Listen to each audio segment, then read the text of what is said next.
Hi hello ನಮಸ್ಕಾರ, ಚಾನಲ್ಗೆ ಸ್ವಾಗತ. ಇವತ್ತಿನ ವಿಡಿಯೋದಲ್ಲಿ ಕೆಲವರ ಸಮಸ್ಯೆ ಅಥವಾ ಪ್ರಶ್ನೆಗೆ ಉತ್ತರವಾಗಿ ಈ ವಿಡಿಯೋ ಮಾಡ್ತಾ ಇದ್ದೇನೆ. ನಾನು ಸುಮಾರು ವರ್ಷಗಳಿಂದ ಲಲಿತಾ ಸಹಸ್ರನಾಮ ಪಾರಾಯಣ ಮಾಡ್ತಾ ಇದ್ದೇನೆ. ನನಗೆ ಏನು ರಿಸಲ್ಟ್ ಕಾಣ್ತಾ ಇಲ್ಲ ಅಥವಾ ಸಮಸ್ಯೆಗಳು ಜಾಸ್ತಿ ಆಗಿವೆ. ನನ್ನ ಯಾವುದೇ ಕೆಲಸ ಆಗ್ತಿಲ್ಲ, ಹಾಗೆ ಜಪ ಕೂಡ ಮಾಡ್ತಾ ಇದ್ದೇನೆ, ಯಾವುದೇ ಅನುಭವ ವಿಶೇಷವಾಗಿ ಆಗ್ತಿಲ್ಲ. ಹೀಗೆಲ್ಲ ಪ್ರಶ್ನೆಗಳಿದ್ರೆ ಅದಕ್ಕೆಲ್ಲ ಉತ್ತರ ಈ ವಿಡಿಯೋದಲ್ಲಿ ಇದೆ. ವಿಡಿಯೋ ಕೊನೆ ತನಕ ನೋಡಿ. ಮನುಷ್ಯನ ಸಮಸ್ಯೆಗೆ ಮತ್ತು ಆಸೆಗೆ ಅಥವಾ ಬೇಡಿಕೆಗೆ ಕೊನೆ ಅನ್ನೋದು ಇರೋದಿಲ್ಲ. ಒಂದು ಇಚ್ಛೆ ಪೂರ್ತಿ ಆದಮೇಲೆ ಇನ್ನೊಂದು, ಹಾಗೆಯೇ ಒಂದು ಸಮಸ್ಯೆ ಆದಮೇಲೆ ಇನ್ನೊಂದು, ಹೀಗೆ ಬರ್ತಾ ಇರುತ್ತೆ. ಇದು ಯಾಕೆ ಹೀಗೆ ಅಂತ ನೋಡೋದಾದ್ರೆ, ಈಗ ಲಲಿತಾ ಸಹಸ್ರನಾಮದಲ್ಲಿ ಬರುವ 50ನೆಯ ಸ್ತೋತ್ರಮಾಲ ಮಂತ್ರ ಹೀಗಿದೆ: ನಿಸ್ತುಲ ನೀಲಚಿಕುರ ನಿರಾಪಾಯ ನಿರತ್ಯಯ ದುರ್ಲಭ ದುರ್ಗಮ ದುರ್ಗ ದುಃಖಹಂತ್ರಿ ಸುಖಪ್ರದ. ಇದರ ಅರ್ಥ ನೋಡೋಣ. ನಿಸ್ತುಲ, ಯಾರಿಗೆ ಹೋಲಿಕೆ ಮಾಡಲು ಆಗದೇ ಇರುವವಳು, ಆಕೆ ಪರಮಶಕ್ತಿ. ನೀಲಚಿಕುರ, ಕಪ್ಪು ಕೂದಲು ಹೊಂದಿರುವವಳು, ಅಂದದ ಮತ್ತು ಮಂಗಳ ರೂಪ, ದಿವ್ಯ ಸೌಂದರ್ಯ. ನಿರಾಪಾಯ, ಯಾವುದೇ ಆಧಾರ ಬೇಕಿಲ್ಲದವಳು, ಸ್ವತಂತ್ರ ಶಕ್ತಿ ಆಕೆ. ನಿರತ್ಯಯ, ಯಾವ ವಿಘ್ನವೂ ತಟ್ಟಲಾರದು, ಆಕೆ ಅಚಲೆ. ಮುಂದಿನ ಸಾಲು ಕೇಳಿ ಇಲ್ಲಿ. ದುರ್ಲಭ, ಸುಲಭವಾಗಿ ದೊರೆಯುವವಳು ಅಲ್ಲ ಅವಳು, ನಿಜವಾದ ಭಕ್ತಿಗೆ ಮಾತ್ರ ಸಿಗುವವಳು. ದುರ್ಗಮ, ತಲುಪಲು ಕಷ್ಟವಾದವಳು, ಸಾಧನೆ ಇಲ್ಲದೆ ಸಿಗಲಾರಳು ಅವಳು. ದುರ್ಗಾ, ಕಷ್ಟಗಳನ್ನ ದಾಟಿಸುವವಳು, ರಕ್ಷಿಸುವ ಶಕ್ತಿ. ದುಃಖಹಂತ್ರಿ, ದುಃಖವನ್ನ ನಾಶ ಮಾಡುವವಳು. ಸುಖಪ್ರದ, ಸುಖವನ್ನ ನೀಡುವವಳು. ಈ ಸ್ತೋತ್ರಮಾಲವನ್ನ ಸರಿಯಾಗಿ ಅರ್ಥವಿಸಿದಲ್ಲಿ, ನಾನು ಆಗಲೇ ಹೇಳಿದ್ನಲ್ಲ, ಆ ಪ್ರಶ್ನೆಗೆ ಉತ್ತರ ಸಿಗುತ್ತೆ. ಹೇಗೆ ಅಂತ ವಿವರವಾಗಿ ಹೇಳ್ತೀನಿ ಕೇಳಿ. ಆ ದೇವಿ ಲಲಿತಾಂಬಿಕೆ ಅಪರೂಪದ ಶಕ್ತಿ. ಅವಳು ಅಚಲೆ, ಆಕೆ ಸುಂದರಿಯರಲ್ಲಿ ಸುಂದರಿ, 3 ಲೋಕಗಳಲ್ಲಿ ಅತ್ಯಂತ ಸುಂದರಿ. ಆದರೆ ಆಕೆಯನ್ನ ಪಡೆಯುವುದು, ಆಕೆಯ ಕೃಪೆಯನ್ನ ಪಡೆಯುವುದು ಅಷ್ಟು ಸುಲಭ ಅಲ್ಲ. ಆಕೆ ದುರ್ಲಭ. ಯಾಕೆ ದುರ್ಲಭ ಆಕೆ? ಯಾಕೆಂದ್ರೆ ನಾವು ಇನ್ನೂ ಬಯಕೆಗಳಲ್ಲಿ, ಅಹಂಕಾರದಲ್ಲಿ, ದುಃಖದಲ್ಲಿ ಸಿಲುಕಿದ್ದೇವೆ. ಆದರೆ ನಮ್ಮನ್ನ ನಾವು ಸಮರ್ಪಣೆ ಮಾಡಿದಾಗ ಅವಳು ದುರ್ಗಾ ಆಗಿ ನಮ್ಮನ್ನ ಕಾಪಾಡ್ತಾಳೆ. ನಮ್ಮ ಒಳಗಿನ ಭಯ, ಕಷ್ಟ, ದುಃಖ ಇವೆಲ್ಲವನ್ನ ತೆಗೆದು ಹಾಕ್ತಾಳೆ. ನಾವು ಏನು ಮಾಡ್ತೇವೆ ಅಂದರೆ, ಆ ತಾಯಿಯನ್ನ ಸ್ವಾರ್ಥದ ಕಾರಣಕ್ಕೆ ಮಾತ್ರ ನೆನೆಸಿಕೊಳ್ತೇವೆ. ಉದಾಹರಣೆಗೆ, ಸಮಸ್ಯೆ ಬಂದಾಗ ಮನಸ್ಸು ಯಾವಾಗಲೂ ದುಃಖ, ಕಷ್ಟ, ಅನಾರೋಗ್ಯ, ಬಯಕೆಗಳಲ್ಲೇ ಸುತ್ತುತ್ತಾ ಇರುತ್ತೆ. ದೇವಿಯ ಮೇಲೆ ನಿಷ್ಕಾಮ ಭಕ್ತಿ ಇಲ್ಲದೇ ಇದ್ದಾಗ ಅವಳು ದುರ್ಲಭ ಆಗ್ತಾಳೆ. ನಾವು ಮಾಡುವ ಪೂಜೆ, ಪಾರಾಯಣ ಮಾಡುವಾಗ ಆ ತಾಯಿ ಅಖಿಲಾಂಡ ಕೋಟಿ ಬ್ರಹ್ಮಾಂಡ ನಾಯಕಿ ನಮ್ಮ ಮನೆಗೆ ಬಂದಿದ್ದಾಳೆ, ನಮ್ಮ ಎದುರು ಕೂತಿದ್ದಾಳೆ ಅನ್ನುವ ಆ ಭಾವನೆ, ಆ ಫೀಲಿಂಗಿಂದ ಆರಾಧನೆ ಮಾಡಬೇಕು ಅಥವಾ ಪಾರಾಯಣ ಮಾಡಬೇಕು. ದೇವಿಯನ್ನ ಪಡೆಯಲು ಅವಳು ಬೇಕು ಎಂಬ ಪ್ರೀತಿ ಇರಬೇಕು. ನನಗೆ ಇದು ಬೇಕು, ಅದು ಬೇಕು ಅನ್ನುವ ಮನಸ್ಥಿತಿ ಇದ್ರೆ ಅವಳು ಒಲಿಯುವವಳಲ್ಲ.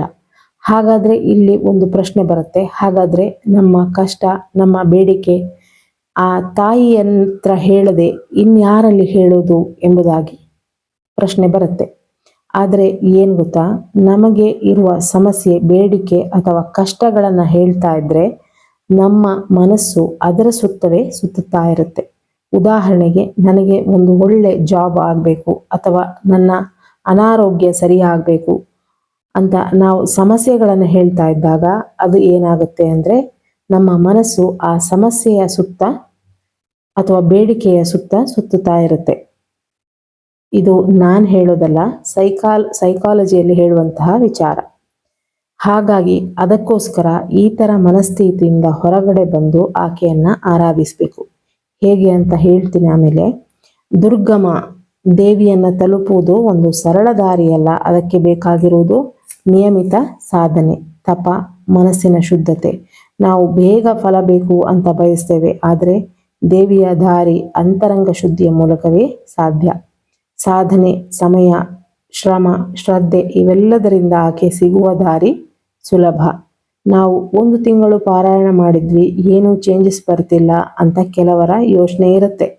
ಆದರೆ ನಮ್ಮ ಜೀನ್ನಲ್ಲಿ ಬಂದಿರುವ ಹಳೆಯ ಮೆಮೊರಿ ಎಲ್ಲ ಕ್ಲಿಯರ್ ಆಗಬೇಕಲ್ಲ. ಜೀನ್ ಅಂದರೆ ಒಬ್ಬ ಮನುಷ್ಯನ ಹೈಟು, ಕಲರು, ಅದು ಮಾತ್ರ ಅಲ್ಲ, ಅದು ಎನರ್ಜಿ ಮೆಮೊರಿ ಕೂಡ ಆಗಿರಬಹುದು. ನಮ್ಮ ಕುಟುಂಬ, ಪೂರ್ವಜರಿಂದ ಬಂದಿರುವ ಸಂಸ್ಕಾರ, ಭಯ, ಅಜ್ಞಾನ ಇವೆಲ್ಲ ಸೂಕ್ಷ್ಮ ರೀತಿಯಲ್ಲಿ ನಮ್ಮೊಂದಿಗೆ ಇರುತ್ತೆ. ಹೀಗೆ ದುರ್ಗಮ, ಯಾಕೆ ಅವಳು ದುರ್ಗಮ? ಅವಳು ನಮ್ಮ ಈಗೋ, ಭಯ, ಸಂಬಂಧಗಳ ಅಟ್ಯಾಚ್ಮೆಂಟು, ಹಳೆಯ ನೋವು ಇದೆಲ್ಲ ದಾಟಿ ಮುಂದೆ ಬಂದಾಗ ಆಕೆ ಸುಲಭೆ. ಇನ್ನು ಒಂದು ಪ್ರಶ್ನೆ ಇಲ್ಲಿ ಬರುತ್ತೆ, ಹಾಗಾದ್ರೆ ಎಲ್ಲ ಕರ್ಮ ಕಳೆದ ಮೇಲೆ ಆಕೆ ಸಿಗೋದಾ ಅಂತ. ಅಲ್ಲ, ಹೀಗೆ ಆದ್ರೆ ಯಾರಿಗೂ ಆಕೆ ಸಿಗೋದು ಕನಸಿನ ಮಾತು. ನಾವು ಆಕೆಯ ಆರಾಧನೆ, ಪಾರಾಯಣದಿಂದ ದೇವಿಯ ಕಡೆ ಹೋಗ್ತಾ ಇದ್ದಾಗ್ಲೇನೆ ಅವಳು ನಮ್ಮ ಕರ್ಮಗಳನ್ನ ಕ್ಲಿಯರ್ ಮಾಡ್ತಾಳೆ. ಉದಾಹರಣೆಗೆ, ನೀವು ಒಂದು ರೂಮ್ ಕ್ಲೀನ್ ಮಾಡ್ತಾ ಇರ್ತೀರಾ ಅಂತ ಇಟ್ಕೊಳ್ಳಿ. ಅದು ಸ್ವಲ್ಪ ಕತ್ಲೆ ಇರುತ್ತೆ ಆ ರೂಮು. ಲೈಟ್ ಬಂದ ಮೇಲೆ ಕ್ಲೀನ್ ಮಾಡ್ತೀರಾ ಅಥವಾ ಕ್ಲೀನ್ ಮಾಡ್ತಾನೆ ಲೈಟ್ ಹಾಕ್ತೀರಾ? ದೇವಿ ಲೈಟ್, ಇಲ್ಲಿ ಕರ್ಮ ಅನ್ನೋದು ಕಸ. ಈ 2 ಕಾರ್ಯ ಒಂದೇ ಸಮಯದಲ್ಲಿ ಆಗುತ್ತೆ. ಆಕೆಯನ್ನು ಆರಾಧಿಸಬೇಕು, ಕರ್ಮ ಕಳಿಬೇಕು. ನಾವು ವರ್ಷಗಳಿಂದ ಪಾರಾಯಣ ಮಾಡ್ತಿರಬಹುದು, ಆದರೆ ನಮ್ಮ ಮನಸ್ಸು ಎಲ್ಲಿದೆ? ಪ್ರಾಬ್ಲಮ್ಗಳಲ್ಲಿ, ಆಸೆಗಳಲ್ಲಿ, ಅಥವಾ ನನ್ನ ಸಂಬಂಧಿಕರ ಮುಂದೆ ನಾನು ಸೋಲಬಾರದು, ಈ ಥರ ಎಕ್ಸ್ಪೆಕ್ಟೇಷನ್ನಲ್ಲಿ ಇರುತ್ತೆ. ಮನಸ್ಸಿನಲ್ಲಿ ಈ ಥರ ಹಲವಾರು ಬಯಕೆಗಳು ಇರಬಹುದು. ಆಗ ಆಕೆ ಹೇಳ್ತಾಳೆ, ನಾನು ಬೇಡ ನಿನಗೆ, ನನ್ನ ಮೂಲಕ ಫಲಗಳನ್ನು ಬೇಡ್ತಾ ಇದ್ದೀಯಾ. ಹೀಗೆ ಆದಾಗ ಅವಳು ದುರ್ಲಭ, ಅವಳು ಸಿಗಲಾರಳು. ಇನ್ನು ಏನು ವಿಶೇಷ ಅನುಭವ ಆಗ್ತಿಲ್ಲ ಅಂದರೆ ಜನರು ಅಂದ್ಕೊಳ್ಳೋದು ನನಗೆ ಏನು ಅನುಭವ ಆಗ್ತಿಲ್ಲ ಎಂಬುದಾಗಿ. ಈ ಅನುಭವಗಳು ಕೆಲವರಿಗೆ ಬೇಗ ಆಗ್ಬೋದು, ಇನ್ನು ಕೆಲವರಿಗೆ ಸಮಯ ತೆಗೆದುಕೊಳ್ಳಬಹುದು. ನಾವು ಶರಣಾಗತಿಯಿಂದ ಆಕೆಗೆ ಸರೆಂಡರ್ ಆದಾಗ ಎಲ್ಲ ಅನುಭವಗಳಾಗುವುದರಲ್ಲಿ ಸಂಶಯವಿಲ್ಲ.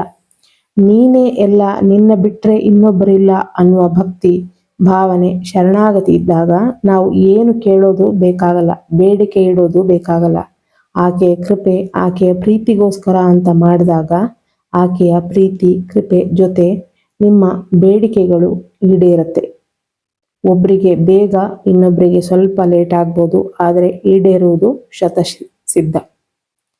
ದುಃಖಹಂತ್ರಿ ಇರುವಂತಹ ಸಮಸ್ಯೆ, ಕಷ್ಟ, ದುಃಖಗಳನ್ನು ನಾಶ ಮಾಡ್ತಾಳೆ. ಸಮಸ್ಯೆ ಇಲ್ಲ ಅಂತ ಅಲ್ಲ, ಅದು ಇದ್ದಾಗ್ಲೂ ಸ್ಟೇಬಲ್ ಆಗಿ ಇರುವಂತಹ ಮನಸ್ಥೈರ್ಯ ಬರುತ್ತೆ. ಸುಖಪ್ರದ, ಒಳಗಿನ ಶಾಂತಿ, ನೆಮ್ಮದಿ, ಇದು ಅತೀ ದೊಡ್ಡ ಬ್ಲೆಸ್ಸಿಂಗ್ಸು. ಇದಕ್ಕೆ ಏನು ಮಾಡಬಹುದು?